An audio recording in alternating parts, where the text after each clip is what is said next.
ANMR న్యూస్ಗೆ స్వాగత. కాయలు, చింతకాయలు, జామకాయలు కొందరివంతా వదిలేసి మొన్ను తినేది ఎర్రమొన్ను. ఆ ఎర్రమొన్ను తింటే ఏమో పర్వాలేదండి, బిడ్డలు ఎర్రగా పుడతారు. ఇంకొందరు బొగ్గులు తింటారంట. ఆ బొగ్గులు తింటే వాళ్ళు చెప్తారు. మొన్న గాయమ్మ హాస్పిటల్కి వచ్చింది, డెక్కన్ హాస్పిటల్కి. సార్ డాక్టర్ ఎలమ్మా, నా కూతురికి ఎన్నో నెల చెప్పు సార్, నాకు బస్సు టైం అవుతుంది. నీ కూతురికి ఎన్నో నెల నేనెట్లమ్మా చెప్పేకపోతుంది. ఓహో కాసులు ఇస్తే అంతా చెప్తామండి, మేము మా ఊరు ముందులొచ్చి మాకు చెప్పా. కాసులు ఇస్తే అంతా చెప్పాక నేనేం సిల్క్ శాస్త్రం మీరు చెప్తే ఎన్నో నెల అని నేను మాటలు రాసిచ్చేదమ్మా. వాళ్ళ కూతురు అంటుందమ్మా, నువ్వు గమ్మునుండమ్మా, నేను చెప్తాను సార్, మా అమ్మకి తెలిసేది రాసుకో సార్. ఎప్పుడమ్మా ఎప్పుడంటే అదే మా టమాటా చెట్లు సత్తుకోవట్లేదా అప్పుడు. ఆ డాక్టర్ చూసినా వాడు టమాటా చెట్లు సత్తుకోవట్లేదు. చూడండి, అట్లా కాదు. ఆ దశరథుడు మీకేమైనా కావాలంటే వాళ్ళు అన్నారు, స్వామి మాకేమీ వద్దు అన్నారు. సరే, నెలలు నిండుతోంది. మన చలపతి గారు అడిగినట్లు అన్నమాచార్య కీర్తన. కొండలలో నెలకొన్న కోనేటి రాయడువాడు,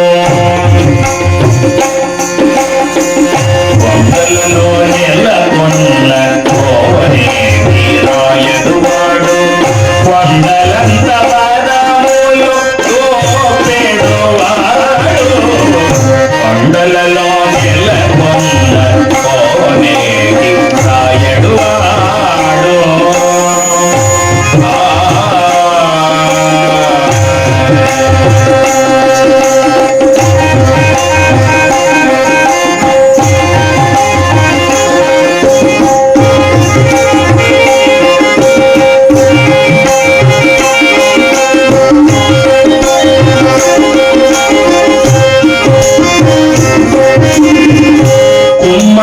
కుమ్మరదాసుడైన గురువరతి నమ్మే ఇమ్మన్న వరములెల్ల ఇచ్చినవాడు, కుమ్మరదాసుడైన గురువరతి నమ్మే ఇమ్మన్న వరములెల్ల ఇచ్చినవాడు, దొమ్ములు చేసిన కొండమాలు చక్కురవర్తి, దొమ్ములు చేసిన వ్యక్తి కొండమాలు చక్కురవర్తి, రమ్మన్న కోటికి వచ్చి నమ్మిన వాడు, కొండలలో నెలకొన్న కోనేటి రాయడువాడు, కొండలంత వరములు చూపెడువాడు, కొండలలో నెలకొన్న కోనేటి రాయడువాడు.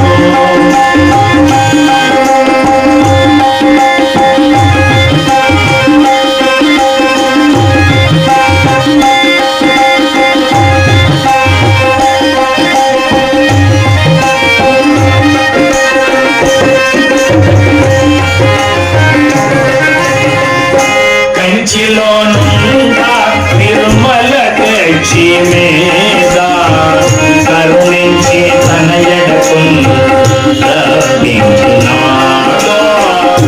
కంచిలో నుండా నిర్మల కక్షి మీద కరుణించి తన ఎడకుంటున్నాడు, వెంచనెక్కుడైన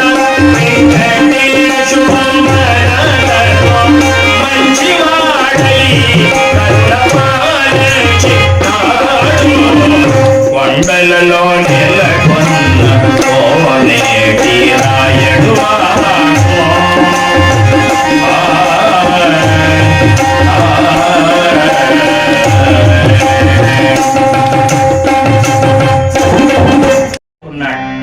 ఏ దేవుణ్ణి పూజించలేదండి, దాసాను దాసుడైనాడు కాబట్టి ఆ స్వామి ప్రత్యక్షమై ఆయనలో ఐక్యం చేసుకుని మోక్షం ఇచ్చాడు.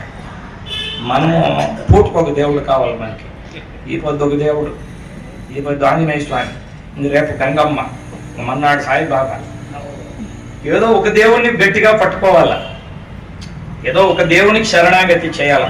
సర్వధర్మాన్ పరిత్యజ్య మామేకం శరణం వ్రజ అహం త్వా సర్వ పాపేభ్యో మోక్షయిష్యామి మా శుచః అన్నాడు కృష్ణ పరమాత్మ భగవద్గీతలో. సర్వధర్మాన్ పరిత్యజ్య, అన్ని విడిచిపెట్టి ఎవరైతే నన్ను పరిపూర్ణమైనటువంటి భక్తితో శరణాగతి చేస్తారో వారిని నేను అనుగ్రహిస్తాడన్నాడు. అది భగవంతుని యొక్క పాదాలు, శ్రీమన్నారాయణుని పాదాలు గట్టిగా పట్టుకోవాలి. ఇంకొక రహస్యం ఏమంటే, వేదాలు ఏం చెప్తున్నాయి? సర్వదేవ నమస్కారం కేశవం ప్రతిగచ్చతి. నువ్వు ఏ దేవుడికి నమస్కరించినా అది చిట్ట చివరికి మహావిష్ణువుకే చేరుతుంది. సర్వదేవ నమస్కారం కేశవం ప్రతిగచ్చతి. కాబట్టి చూడండి, ఎప్పుడైతే ఆ దశరథ మహారాజు భార్యలు కౌసల్య, సుమిత్ర, కైక ముగ్గురు కూడా నవమాసాలు పూర్తవుతున్నాయో అది శ్రీ విళంబినామ సంవత్సరం. శ్రీ విళంబినామ సంవత్సరము చైత్ర మాసము నవమి బుధవారము నాడు మధ్యాహ్నం 12 గంటలకు పైన 2 గంటలకు లోపల కర్కాటక లగ్నములో పునర్వసు నక్షత్రంలో 4వ పాదంలో గురుడు చంద్రుడు కూడి ఉండేడు వేళ ఆ దశరథ మహారాజుకి కౌసల్యాదేవికి పెద్ద కుమారుడిగా సాక్షాత్తు అఖిలాండ కోటి బ్రహ్మాండ నాయకుడు ఆదిమధ్యాంతరహితుడు అణురేణు తృణకాశపీలికాది బ్రహ్మపర్యంతరము వ్యాపి అయినటువంటి జగద్వంతుడు లోకైక రక్షకుడు సర్వదేవతావంతుడు సర్వలోక ఆరాధ్యుడైనటువంటి శ్రీమన్నారాయణుడే అయోధ్యా నగరంలో శ్రీరామచంద్రునిగా అవతరించాడు. జై శ్రీకృష్ణ గోవింద. వీరాంజనేయ స్వామి పాదాలకు ఒకసారి గోవింద. జానకీ రమణ గోవింద. ఆ స్వామి అయోధ్యలో పుట్టగానే ఆకాశంలో నిలుచుకొని దేవతలంతా పూలవాన కురిపిస్తూ ఉన్నారు. పారిజాతం పూలు, మందారం పూలు, చేమంతి పూలు, గన్నేరు పూలు, ముద్దమంతి పూలు, సంపంగి పూలు, గులాబీ పూలు, ఎర్ర తామర పూలు, తెల్ల తామర పూలు, కలవ పూలు, మంచుమల్లె పూలు, కనకాంబరం పూలు, రుద్రాక్ష పూలు, బ్రహ్మకమలం పూలు, విష్ణుకాంతి పూలు, కదంబం పూలు, నందివర్ణం పూలు, దాసవాణం పూలు, జాజి పూలు, విరజాజి పూలు, మకరందం పూలు, సిరిమల్లె పూలు, చెండు మల్లె పూలు, గుండు మల్లె పూలు, వాణి మల్లె పూలు, అడవి మల్లె పూలు, లిల్లీ పూలు, డేరియా పూలు, పున్నాగం పూలు, చెంపకం పూలు, బద్రికా పూలు, కాంచనం పూలు, సూర్యకాంతి పూలు, పొద్దుతిరుగుడు పూలు, తుమ్మి పూలు, తంగేడు పూలు, ఎర్రకుంకుమ పూలు, నక్షత్రం పూలు, సుగంధరాజా పూలు, నాగలింగం పూలు, మొగలి పూలు, దేవగన్నేరు పూలు లాంటి ఎన్నో పూలు అయోధ్య పట్టణం మీద జల జల జల జల జలమని రాలుతున్నాయి. పూలంతా కూడా అలా పుష్పవర్షం కురుస్తోంది. ఇక వెంటనే ఆ కైకాదేవికి భరతుడు జన్మించాడు. రాముని తరువాత పుట్టినవాడు భరతుడు. మనం తెలియకుండా రామ లక్ష్మణ భర్త శత్రుఘ్నులుగా ఇస్తాం, కానీ రాముని తరువాత పుట్టినవాడు భరతుడు. ఆ తర్వాత సుమిత్రాదేవి గర్భంలో జన్మించినటువంటి వారు కవల పిల్లలు. కమల పిల్లలు అంటే తెలుసు కదా, ట్విన్స్. సరే, 11 దినముల వరకు పెంచారు. 11వ రోజు నామకరణ శాస్త్రం. అయోధ్యా నగరంలో నామకరణ శాస్త్రం జరుగుతుంటే అప్పుడు ఒక పెద్ద గొడవ జరిగింది. ఎవరికి? వైష్ణవులకి, శైవులకి. అప్పట్లో ఈ రెండే ఉండేవి, ఒకటి వైష్ణవము, 2 శైవము. మనము వైష్ణవము శైవము అంటే ఇదేదో బ్రాహ్మణులకు సంబంధించింది అనుకుంటాం. కాదండి. వైష్ణవులు అంటే విష్ణువుని ఆరాధించే వాళ్ళు ఎవరైనా వైష్ణవులే. ఊర్ధ్వపుండ్రాలు పెట్టుకొని మహావిష్ణువుని ఆరాధించే వాళ్ళందరూ వైష్ణవులే. శైవులు అంటే శివునికి సంబంధించిన వాళ్ళు, విభూతి పెట్టుకొని శివుణ్ణి ఆరాధించేటువంటి వాళ్ళు ఎవరైనా శైవులే. ఈ రెండే ఉన్నాయి ప్రపంచంలో, వైష్ణవం, శైవం. ఆగమాలు కూడా ఈ రెండే ఉండేది, వైష్ణవాగమము, శైవాగమము. మరదల మధ్యలో ఇదేదో స్మార్త ఆగమం అని వచ్చింది. ఇదేది స్మార్తులకు ఆగమమే లేదు అసలు. వైష్ణవాగమం, శైవాగమం మాత్రమే ఉన్నాయి. కాబట్టి వైష్ణవులు దశరథ నీ పెద్ద కొడుక్కి విష్ణుమూర్తి పేరు పెట్టాల్సిందే అన్నారు. శైవులు లేదు శివుని పేరు పెట్టాల్సిందే అన్నారు. వాళ్ళు వీళ్ళు గొడవ పడుతుంటే వశిష్ఠుడు వచ్చాడు. నాయనలారా, వద్దు, గొడవ పడొద్దండి, శివకేశవుకు అభేదంగా నేను పేరు పెడతానని ఓం నమో నారాయణాయ, దీన్ని అష్టాక్షరి మహామంత్రము అంటారు. పవిత్రమైన మంత్రం ఇది. ఈ అష్టాక్షరి మహామంత్రంలో రా అనే బీజాక్షరం తీసుకున్నాడు. ఇది శివ పంచాక్షరి మంత్రం, శైవులు జపించే మంత్రం. ఈ నమశివాయలో 2వ అక్షరం మా తీసుకున్నాడు. నమో నారాయణాయలో రా, నమశివాయలో మా తీసుకొని రామా అని పేరు పెట్టాడండి.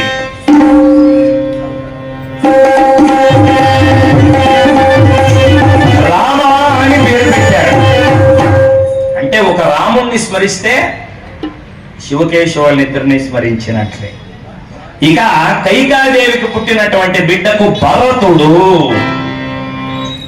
ఎందుకు? ఎన్ని బాధలు వచ్చినా భరించేవాడు, ఎప్పటికైనా ఈ దేశాన్ని పరిపాలించేవాడు అతడే అని వశిష్ఠునికి తెలుసు. ఆయన బ్రహ్మజ్ఞాని.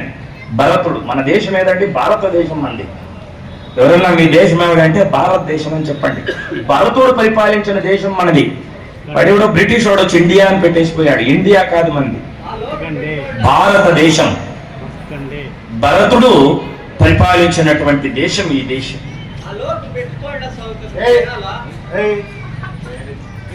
ఈడే ఉండవు వ్యవసాయం నువ్వు లేదేమో అనుకుంటాను నేను. కాబట్టి చూడండి, ఇక సుమిత్ ఇప్పుడు దుర్యోధన చక్రవర్తి ఉండాలి. దుర్యోధన గొంతు పిసికి అక్కడ పారేస్తాడు పక్కకి.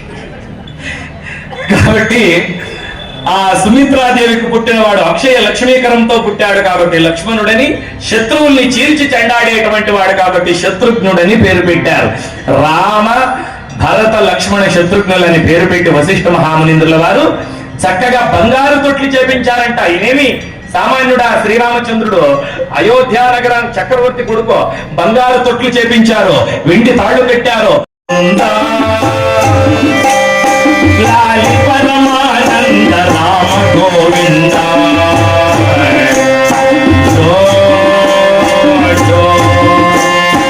జో అచ్యుతానంద జో ముకుంద లాలి పరమానంద రామ గోవింద జో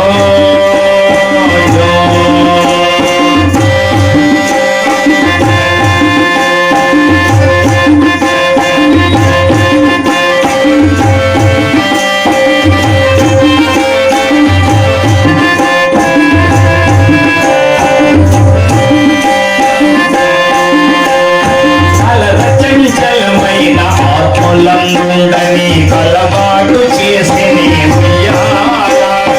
అలర చంచలమైన ఆత్మలందుండని కలవాటు చేసి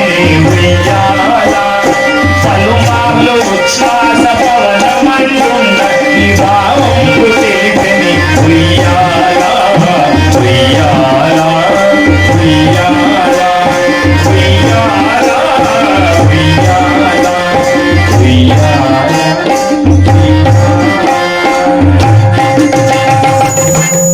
చక్కగా బిడ్డలు పెరిగి పెద్దవాళ్ళు అవుతున్నారు. దశరథుడు సంతోషపడుతూ ఉంటే ఒకరోజు రాముడు ఆకాశంలో ఉండే చంద్రుణ్ణి చూసి ఏడుస్తాడంట. నాన్న, ఏమి రామా, నాకు చందమామ కావాలి. చందమామను ఎట్లా తెచ్చేది? ఎంత అయోధ్యానగర చక్రవర్తి కొడుకైనా చంద్రుణ్ణి ఎట్లా తెచ్చేది? కౌసల్యాదేవి, రామా అన్నం తిను, నాకు చందమామ కావాలి. ఆవిడ అనింది, దెబ్బలు పడతాయిరో రామా, దెబ్బలు పడతాయిరా, అన్నం తింటావా లేదా? నాకు చందమామ కావాలి. ఎవరు వచ్చినా అన్నం తినడు, చందమామ కావాలంటాడు. అప్పుడు దశరథుని మూడో భార్య కైకాదేవి ఒక వెండి గిన్నెలో నీళ్లు పోసుకొని వచ్చి ఆ వెండి గిన్నెను అక్కడ పెట్టిందంట రాముడి ముందర. ఇప్పుడు చూడండి, మనం బయట ఎక్కడైనా బకెట్లో నీళ్లు పెడితే పౌర్ణమి రోజు ఆ నీళ్లలో చంద్రబింబం బాగా కనిపిస్తుంది. వెండి గిన్నెలో ఇంకా చాలా బాగా కనిపిస్తుంది, పడపడ అని. ఆ వెండి గిన్నెలో చంద్రుణ్ణి చూసి రాముడు అయ్యి చందమామ చందమామ అని ఆడుతూ అన్నం తిన్నాడంట. అప్పుడు కైకాదేవి అంటుంది, రామా, ఆ చంద్రుని కంటే నువ్వే అందంగా ఉన్నాయవయ్యా. చంద్రుడిలో అయినా మచ్చుందేమో, నీలో మచ్చలేదు. షోడశ కళా పూర్ణుడు చంద్రుడు. ఆ చంద్రుని కంటే షోడశ కళల్లో నువ్వు మించిపోయావు, నువ్వే చంద్రుడు, నీకెందుకయ్యా చంద్రుడని రామునికి రామచంద్ర అని పేరు పెట్టింది కైకాదేవి. ఆ రోజు నుండి అందరూ ఆయనను రామచంద్రుడు రామచంద్రుడు అని పిలిచేవాళ్ళంట. ఒక్కొక్కరొకలా పిలిచి ధన్యులయ్యారు. రామాయ రామభద్రాయ రామచంద్రాయ వేదసే రఘునాథాయ నాథాయ సీతాయ పతయే నమః. రామాయ రామ అని పిలిచేవాడంట దశరథుడు. రామభద్ర అని పిలిచేవాడంట వశిష్ఠుడు. రామాయ రామభద్రాయ రామచంద్రాయ రామచంద్ర అని పిలిచేదంట కైకమ్మ. వేదసే అని పిలిచేవాళ్ళంట ఋషులు. ఓ వేదముల నుండి ఉద్భవించిన వాడా, వేద స్వరూపుడా వేదసే అని పిలిచేవారంట. రఘునాథ అని పిలిచేదంట కౌసల్యాదేవి. నాథ అని పిలిచేదంట సీతాదేవి.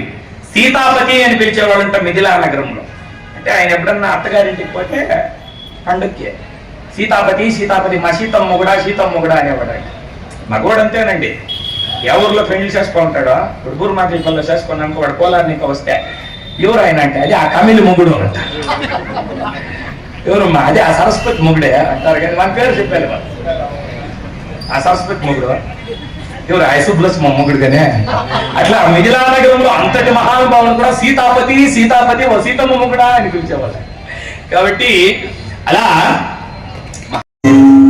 ఆ ముగ్గురు కూడా సూర్యనారాయణమూర్తికి నమస్కారములు చేసి పాయసము స్వీకరించారు. కౌసల్య, సుమిత్ర, కైక ముగ్గురు గర్భవతులైనారు. దశరథ మహారాజు సంతోషపడుతున్నాడు. వచ్చి భార్యలను అడుగుతాడంట, భార్యలారా నెలలు నిండుతున్నాయి, 1, 2, 3, 4, 5, 6, 7, 8 నెలలు.